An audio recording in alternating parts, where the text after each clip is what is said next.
നമുക്ക് കണ്ടൻറ്റുകൾക്ക് ഒരു ക്ഷാമമില്ല കേട്ടോ. പക്ഷേ റെഗുലറായിട്ടൊരു ലോങ് വീഡിയോ ഇടാൻ മനസ്സിൽ പ്ലാൻ ചെയ്താലും അതങ്ങ് നടക്കില്ല. നമ്മൾ ഒരുപാട് സ്പോഞ്ചുകൾ കാണിക്കുന്നുണ്ട്. ഇതെല്ലാം ഓർഡർ കേക്കുകളല്ല. ഇന്ന് നമ്മൾ കാണിക്കുന്നത് നമ്മൾ ഷോപ്പിലേക്ക് കേക്ക് ചെയ്യുന്ന ഒരു ദിവസത്തെ വീഡിയോ ആണ്. അപ്പോൾ എനിക്കിങ്ങനെ തോന്നി ഒരു വീഡിയോ എടുത്താലോ, ലോങ് വീഡിയോ എടുത്താലോ എന്ന്. പിന്നെ ആസ് യൂഷ്വൽ ഒരുപാട് സ്പോഞ്ചുകൾ ഉണ്ടാക്കിയിട്ടുണ്ട്. നിങ്ങൾ നേരത്തെ കണ്ടത് നമ്മൾ ഒരു ഇൻഡസ്ട്രിയൽ പർപ്പസിന് വേണ്ടിയിട്ട് യൂസ് ചെയ്യുന്ന സ്റ്റാൻഡ് മിക്സറാണ്. നമ്മൾ റെഡിയാക്കി എടുത്തിട്ടുള്ള റെഡ് വെൽവെറ്റിൻ്റെയും ബ്ലാക്ക് ഫോറസ്റ്റിൻ്റെയും ചോക്ലേറ്റിൻ്റെയും സ്പഞ്ചുകളാണ്. നമുക്കിത് യൂസ് ചെയ്തിട്ട് ഒരുപാട് കേക്കുകൾ ചെയ്തെടുക്കാനുണ്ട്. ഇതിൽ നിന്ന് തന്നെ നമുക്ക് ഇന്നൊരു 2 ടയർ കേക്കുകൾ ചെയ്തെടുക്കാനുണ്ട്. പിന്നെ ഷോപ്പിലേക്ക് ആവശ്യമായിട്ടുള്ള ഒരു 4-5 ഹാഫ് kg കേക്കുകളും ചോക്ലേറ്റ് കേക്കും അതുപോലെ ബ്ലാക്ക് ഫോറസ്റ്റിൻ്റെ 2 1 kg കേക്കും ഒരുപാട് കാര്യങ്ങൾ ചെയ്തെടുക്കാനുള്ള പ്ലാനിലാണ് കേട്ടോ നമ്മൾ. പിന്നെ ബേക്കിംഗ് ഒക്കെ കഴിഞ്ഞ് കേക്കൊക്കെ ഒരുവിധം തണുത്ത സമയത്താണ് നമ്മൾ പാത്രത്തിൽ നിന്ന് ഡീമോൾഡ് ചെയ്തെടുക്കുന്നത്. ഡീമോൾഡ് ചെയ്ത് എടുത്തിങ്ങനെ വെക്കുന്നുണ്ട് കേട്ടോ. സ്റ്റിൽ മുഴുവനായിട്ട് ചൂട് പോയിട്ടില്ല. പിന്നെ വാഷ് ചെയ്യാനുള്ള പാത്രങ്ങളൊക്കെ നമ്മൾ വെള്ളമൊഴിച്ചിട്ട് സിങ്കിലിടാൻ കൊണ്ടുപോയിട്ടുണ്ട്. പിന്നെ നല്ല ഹൈറ്റുള്ള സ്പോഞ്ചുകളായിരുന്നു എല്ലാം. അതൊക്കെ 4 ലെയറുകളാക്കിയിട്ടാണ് നമ്മൾ കട്ട് ചെയ്ത് മാറ്റുന്നത്. പിന്നെ 4 1 kgയുടെ കേക്കുകളുണ്ടായിരുന്നു. അങ്ങനെ എല്ലാം ഓരോന്നോരോന്നായിട്ട് ഇങ്ങനെ മാറ്റുകയാണ്. പിന്നെ നമ്മൾ ആദ്യമേ പറയാനുള്ളത്, നമ്മൾ ഈ ഒരു പോർഷൻ നമ്മൾ ബേക്കിങ്ങിന് വേണ്ടി മാത്രം, അതായത് ഫ്രോസ്റ്റിങ്ങിന് വേണ്ടി മാത്രം യൂസ് ചെയ്യുന്ന ഒരു ഏരിയ ആണ് ഇത്. നമ്മൾ ആദ്യം ഈ ഒരു പരിപാടിക്ക് നിൽക്കുമ്പോൾ തന്നെ നമ്മൾ ആദ്യം നല്ല ചൂടുവെള്ളവും ഒക്കെ യൂസ് ചെയ്തിട്ട് നന്നായി വാഷ് ചെയ്ത് വൈപ്പ് ചെയ്ത് ഉണക്കി എടുക്കുന്നുണ്ട്. എന്നാലും മാത്രം നമ്മൾ ഈ ഒരു പരിപാടിക്ക് നിൽക്കുള്ളൂ. പിന്നെ ആ സ്ക്വയറിൽ കാണുന്ന 2 സ്പഞ്ചും നമുക്ക് ഷോപ്പിലേക്ക് പേസ്ട്രി റെഡിയാക്കാൻ വേണ്ടിയിട്ടുള്ളതാണ്. റെഡ് വെൽവെറ്റും ബ്ലാക്ക് ഫോറസ്റ്റുമാണ് ഞാൻ ഇന്ന് റെഡിയാക്കാൻ വേണ്ടി പ്ലാൻ ചെയ്തിട്ടുള്ളത്, നാളത്തേക്ക് ചെയ്യാനുള്ളത്. പണ്ട് ഹോം ബേക്കിംഗ് പോലെ അല്ല കേട്ടോ, ഇത് വേറെ തന്നെ ഒരു എക്സ്പീരിയൻസ് ആണ്. ഞാൻ പിന്നെ എൻ്റെതായൊരു രീതിയിൽ മാത്രമാണ് ഓരോന്ന് ചെയ്തെടുക്കുന്നത്. പിന്നെ കുറച്ച് ചോക്ലേറ്റ് ഗനാഷ് ഉണ്ടാക്കിയെടുക്കുന്നുണ്ട് ട്രഫിൾ ചെയ്യാൻ വേണ്ടിയിട്ട്. പിന്നെ ചോക്ലേറ്റ് കുറച്ച് ഗ്രേറ്റ് ചെയ്തതുണ്ട്. പിന്നെ കുറച്ച് തികയാത്തതിന് ഞാൻ കുറച്ചുകൂടി ഗ്രേറ്റ് ചെയ്ത് വെക്കുന്നുണ്ട്. ഈ ഒരു രീതിയിലാണ് കേട്ടോ നമ്മൾ കേക്കുകളൊക്കെ ചെയ്തെടുക്കുക. ഞാൻ പറഞ്ഞിട്ടുണ്ട് സ്ലാബൊക്കെ ഓൾറെഡി നല്ല ക്ലീനാണ്. പിന്നെ കേക്കുകൾ എല്ലാം നമ്മളൊരു സ്പെഷ്യൽ സിറപ്പിലാണ് കേട്ടോ സോക്ക് ചെയ്യുന്നത്. ഇപ്പം നമ്മൾ 2 ബ്ലാക്ക് ഫോറസ്റ്റും 2 ചോക്ലേറ്റ് ട്രഫിളും ചെയ്തെടുക്കാനുള്ള പ്ലാനിലാണ് 1 kgയുടെ. ഈ ഒരു രീതിയിൽ കേക്കുകളുടെ സ്പോഞ്ചുകളൊക്കെ ഇങ്ങനെ അറേഞ്ച് ചെയ്തതിന് ശേഷം ഒരുമിച്ചാണ് കേട്ടോ നമ്മൾ ചെയ്യുക. നമ്മൾ ഓരോന്ന് ചെയ്യാൻ നിന്നിട്ടുണ്ടെങ്കിൽ നമുക്ക് മടുപ്പ് വരും. പിന്നെ അതുപോലെ എളുപ്പം കഴിയണമല്ലോ. നമ്മൾ എന്ത് പരിപാടിയാണെങ്കിലും റെഗുലറായി ചെയ്യുന്ന കാര്യത്തിന് നമ്മൾ ഇങ്ങനെ ഒരു മാർഗം കണ്ടുപിടിച്ചേ പറ്റുള്ളൂ. ഈ ഒരു രീതിയിലാണ് ചെയ്യുന്നത്. ആദ്യത്തെ 2 സ്പോഞ്ചും നമ്മൾ ബ്ലാക്ക് ഫോറസ്റ്റിന് വേണ്ടിയിട്ടും അതുപോലെ പിന്നെയുള്ളത് 2 ചോക്ലേറ്റ് ട്രഫിളിന് വേണ്ടിയിട്ടും അറേഞ്ച് ചെയ്തു. പെട്ടെന്ന് തന്നെ തീരും ഇങ്ങനെ ചെയ്തിട്ടുണ്ടെങ്കിൽ. പിന്നെ നമ്മൾ ഒരുമിച്ച് ക്രീമൊക്കെ ബീറ്റ് ചെയ്ത് വെച്ചിട്ടുണ്ട്. നമ്മൾ 3 ബോട്ടിൽ ക്രീമാണ് ഒരുമിച്ച് ബീറ്റ് ചെയ്ത് വെച്ചിട്ടുള്ളത്. പക്ഷെ നല്ല ചൂടായിരുന്നു. ചൂടായതുകൊണ്ട് തന്നെ മെൽറ്റ് ആവുന്നതിന് പകരം എനിക്ക് ഇന്നുണ്ടായിരുന്നൊരു ബുദ്ധിമുട്ടെന്ന് വെച്ചാൽ ക്രീം പിരിഞ്ഞു പോയി. പിന്നെ ഞാൻ ഒന്ന് ജസ്റ്റ് ഇത്തിരി ക്രീമോ വെള്ളമൊക്കെ ചേർത്തൊന്ന് ചെറുതായി മിക്സ് ചെയ്ത് കൊടുക്കുന്നുണ്ട്. അങ്ങനെ എല്ലാം റെഡിയാക്കി ഓരോന്നോരോന്നായിട്ട് ഇങ്ങനെ ഫ്രോസ്റ്റിങ് ചെയ്തിട്ട് ബേസിലേക്ക് മാറ്റുകയാണ്. പിന്നെ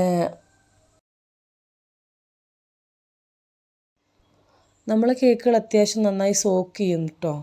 എന്നാലാണ് എനിക്ക് അത്യാവശ്യം സോക്കഡായിട്ടുള്ള കേക്കുകളാണ് കൊടുക്കാനും ഇഷ്ടം. പിന്നെ നല്ല രീതിയിൽ തന്നെ ഫ്രോസ്റ്റ് ചെയ്തൊക്കെ എടുക്കുന്നുണ്ട്. പിന്നെ ബ്ലാക്ക് ഫോറസ്റ്റിന് വലിയ സീനില്ല. നമ്മൾ സൈഡിൽ ചോക്ലേറ്റിൻ്റെ ഗ്രേറ്റ് ചെയ്ത് ഇടുന്നതുകൊണ്ട് വലിയ ഫിനിഷിങ്ങിൻ്റെ ഒന്നും ആവശ്യമില്ല. എന്നാലും അത്യാവശ്യം നന്നായി ഫിനിഷ് ചെയ്ത് എടുക്കുന്നുണ്ട്. അങ്ങനെ 2 ബ്ലാക്ക് ഫോറസ്റ്റിൻ്റെ കേക്ക് സെറ്റാക്കി എടുത്തിട്ടുണ്ട്. ഇനി അടുത്തത് നമ്മൾ ട്രഫിൾ കേക്ക് ചെയ്യാൻ പോവാണ്. അതിലേക്ക് ക്രീം ഇട്ടിട്ട് അതിലേക്കാണ് കേട്ടോ നമ്മൾ ഗനാഷ ഒഴിക്കുന്നത്.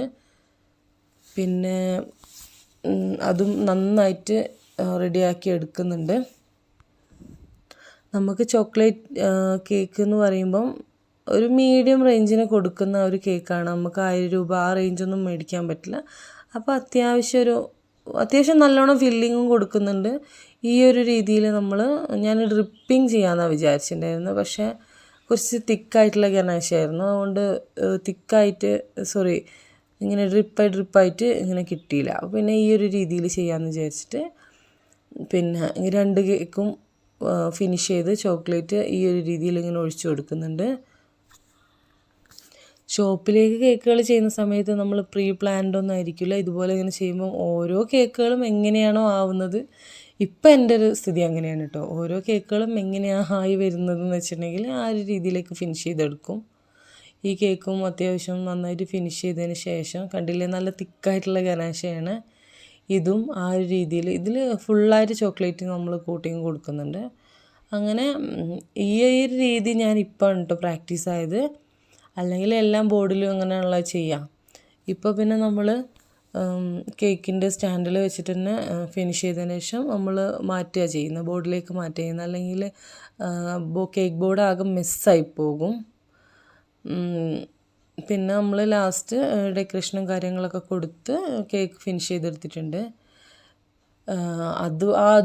അതായത് നമ്മൾ അന്ന് ചെയ്ത് വെച്ചിട്ടുള്ള എല്ലാ സ്പോഞ്ച് കൊണ്ടുള്ള കേക്കുകൾ ചെയ്ത് ഫിനിഷ് ആക്കിയിട്ടുണ്ട്. 1/2 kg കുറേ കേക്കുകൾ ചെയ്ത്. പിന്നെ 2 2 ടയർ കേക്ക് ഉണ്ടായിരുന്നു. അത് ഞാൻ ഇതിൽ വീഡിയോയിൽ ഇൻക്ലൂഡ് ചെയ്തിട്ടില്ല. പിന്നെ പിറ്റത്തെ ദിവസമാണ് കേട്ടോ അങ്ങനെ കേക്കുകളൊക്കെ ഷോപ്പിലേക്ക് കൊണ്ടുപോവാണ്. ഞാൻ റെഡി ആയിട്ടുണ്ട്. ഹസ്ബൻഡും ഞാനും കൂടിയാണ് ഷോപ്പിലേക്ക് കൊണ്ടുവയ്ക്കുന്നത്. കേക്കിൻ്റെ പെട്ടികളും കാര്യങ്ങളൊക്കെ റെഡിയാക്കിയതിന് ശേഷം ഓരോ കേക്കുകളായിട്ട് നമ്മൾ ഇതിലേക്ക് ട്രാൻസ്ഫർ ചെയ്യാണ്. തൊട്ട് ബേക്കിൽ തന്നെയാണ് കേട്ടോ ഫ്രിഡ്ജ് അറേഞ്ച് ചെയ്തിട്ടുള്ളത്. അതുകൊണ്ട് തന്നെ ഭയങ്കര ഈസിയാണ് കാര്യങ്ങൾ. ഇതിൻ്റെയൊക്കെ ഡീറ്റെയിൽ ആയിട്ടുള്ള വീഡിയോസ് ഞാനിങ്ങനെ തുടർന്നിടുന്നതായിരിക്കും കേട്ടോ. ഇപ്പോൾ ഒക്കെ ഈസിയായി, പക്ഷേ ഇതിന് പിന്നിൽ ഒരുപാട് ഹാർഡ് വർക്കും കാര്യങ്ങളൊക്കെ ഉണ്ട്. അതൊക്കെ ഞാൻ വിശദമായിട്ട് വീഡിയോ ചെയ്യുന്നതായിരിക്കും കേട്ടോ.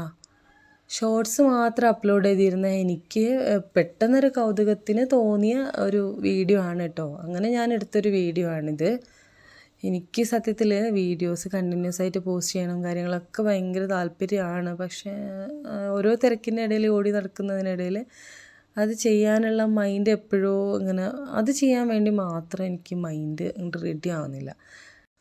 പിന്നെ കേക്കുകളൊക്കെ ഇങ്ങനെ ചെയ്ത് കാണുമ്പോണ്ടല്ലോ, ആദ്യം 1 2 കേക്കുകൾ ചെയ്യാൻ ഒരുപാട് മണിക്കൂറുകൾ വേണ്ടിയിരുന്നു. എനിക്കിപ്പോൾ ഇത്രയും കേക്കുകൾ ചെയ്യാൻ കുറഞ്ഞ സമയം മതി.